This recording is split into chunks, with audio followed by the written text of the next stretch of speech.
Let's talk about the different track types you can work with in Logic Pro.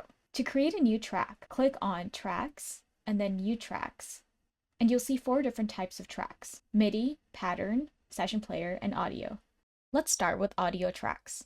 An audio track contains actual recorded sound, meaning sound that's coming from an external source and being recorded live into Logic. This could be your voice through a microphone, a guitar, or any other instrument. For example, this is an audio track I recorded of my voice through a microphone. I wanna take you away. Anytime you want to record real-world sound into Logic, you'll need some kind of input source like a mic. We'll go over a simple mic setup for recording audio in a future video. Next up is the MIDI track, which is one of the most important track types to understand. Unlike audio tracks, MIDI tracks don't contain recorded sound. Instead, they store information about musical notes, such as which note is played, how long it lasts, and how loud it's supposed to be. If you're making music for the first time or don't have much equipment, MIDI tracks are the best place to start, and there are a couple of reasons why. First, you can create and edit MIDI notes directly inside Logic using the MIDI editor without needing to record anything externally. With audio tracks, you always need some kind of input source to capture sound. Another big advantage of MIDI is how versatile it is. You can take the same MIDI track and try out multiple different software instruments on it, whether that's a piano, I wanna take you away. Let's escape into the music. or maybe a pad, I wanna take you away. Let's escape into the music. DJ, let it play. or maybe some synth strings.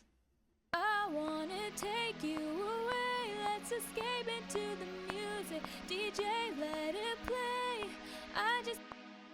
And you can easily compare how these instruments sound on the same MIDI track. You can't really do that with audio tracks in the same way.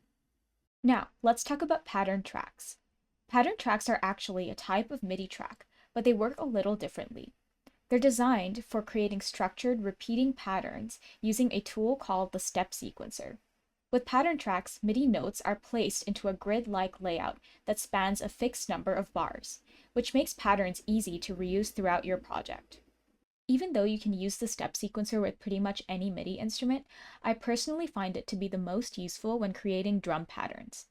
This is because drum kits usually have a lot of different sounds, like kick, snare, hi-hat, clap, rim, and so on, and they all need to come in at very specific times.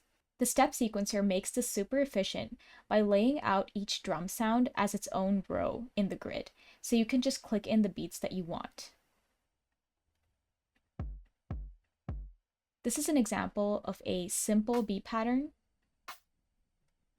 I wanna take you away.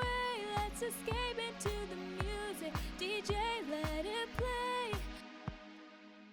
And this is an example of a more complex drum pattern. I wanna take you away. Let's escape into the music. DJ, let it play. Finally, let's talk about session player tracks.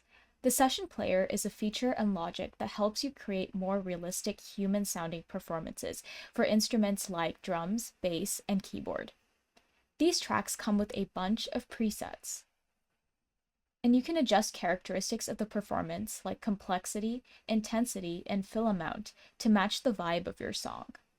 Here's an example of a simple session player track with a bass line that matches the chord progression of this song.